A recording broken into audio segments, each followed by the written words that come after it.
Okay, students, here we discuss the question जो हमने class में किया था.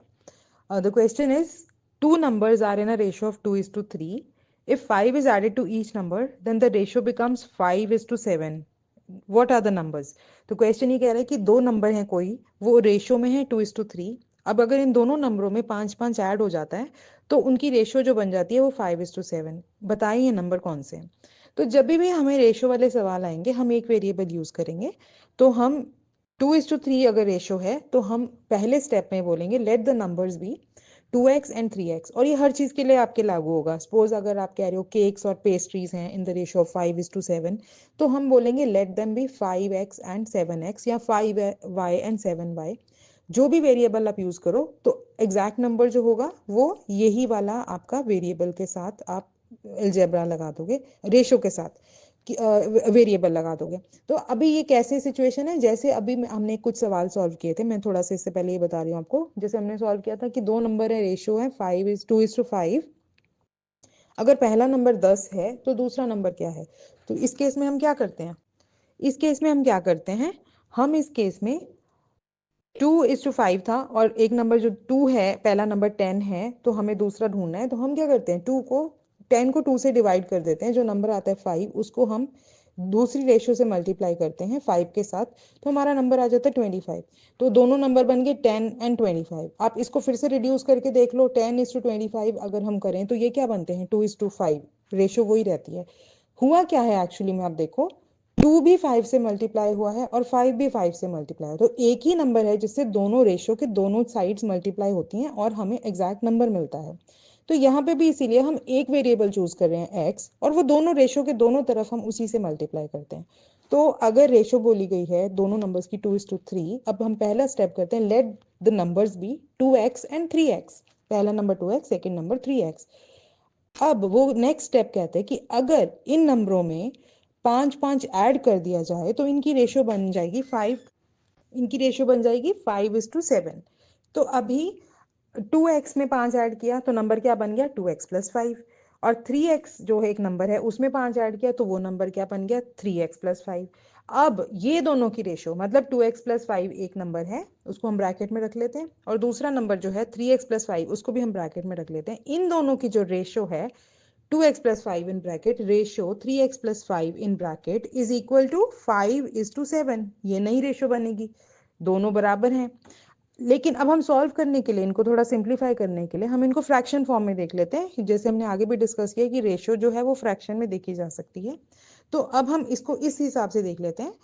2x+5 इसको न्यूमरेटर कर देते हैं, रेशियो का साइन हटा के स्लैश लगा के या ओवर वाला साइन लगा के नीचे लिखते हैं 3x+5. ये दोनों, क्योंकि ये एक सेट ऑफ ऑपरेशन है, इसको हम दोनों को ब्रैकेट में देखते हैं. 2x+5 in bracket, 3x+5 in bracket.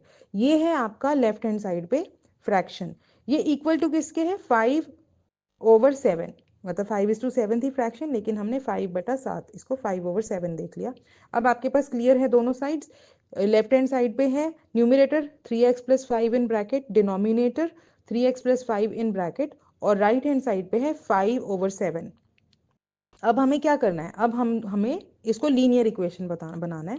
मतलब दोनों डिनोमिनेटर्स को ऊपर ले जाना है इक्वल टू के दूसरी तरफ, और एक ही लाइन की हमें स्टेटमेंट मिल जाएगी. तो जो डिनोमिनेटर हैं जो अपनी दूसरी साइड पे इक्वल टू क्रॉस करेंगे, उधर ऊपर जाएंगे तो मल्टीप्लीकेशन में चले जाएंगे.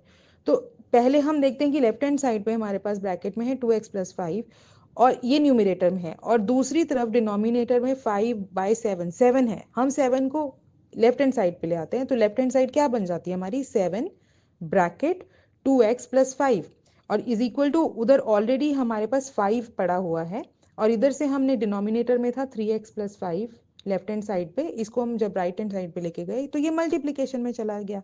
तो आपने कर दिया 5 ब्रैकेट 3x+5. अब आप एक लीनियर इक्वेशन बन गई जिसमें कोई डिनोमिनेटर नहीं है. तो क्या है इक्वेशन, क्या है इक्वेशन, है हमारी 7 bracket 2x+5 on left hand side is equal to 5 bracket 3x+5 on the right hand side. दोनों तरफ के हम ब्रैकेट खोल लेते हैं. तो ब्रैकेट खुलेगा जब, जैसे 7 ब्रैकेट 2x+5 है, तो 7 जो है वो 2x के साथ मल्टीप्लाई करेगा और 5 के साथ भी मल्टीप्लाई करेगा, और बीच का प्लस का साइन एज इट इज रहेगा. तो पहले 7 ने 2x के साथ मल्टीप्लाई किया तो वो बन गया 14x, प्लस 7 ने 5 के साथ मल्टीप्लाई किया 35। तो अब आपका लेफ्ट हैंड साइड पे ब्रैकेट खुल गया और जो बन के आ गया है वो नंबर्स बन के आ गए 14x plus 35 is equal to right hand side पे है 5 ब्रैकेट 3x प्लस 5। तो पहले 5 3x के साथ मल्टीप्लाई करेगा 15x प्लस देन 5 5 के साथ मल्टीप्लाई करेगा 25। तो राइट हैंड साइड पे आपकी ब्रैकेट खुल गई है और वहां पे जो दो नंबर्स आ गए, दो टर्म्स आ गई हैं, वो क्या है 15x plus 25। Left hand side 14x plus 35 is equal to right hand side 15x plus 25। दोनों तरफ दो लाइक टर्म, मतलब हमारे पास दो x वेरिएबल की टर्म है और दो कांस्टेंट हैं।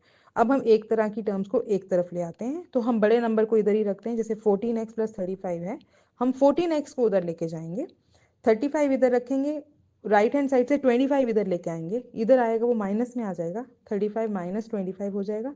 और उधर 15x ऑलरेडी पड़ा हुआ है, यहाँ से 14x उधर जब जाएगा तो वो क्या हो जाएगा, माइनस 15x माइनस 14x। दोनों को सॉल्व कर लेते हैं। 10 इज इक्वल टू 1x या 10 इज इक्वल टू x। तो x की वैल्यू हमारे पास आ गई है 10।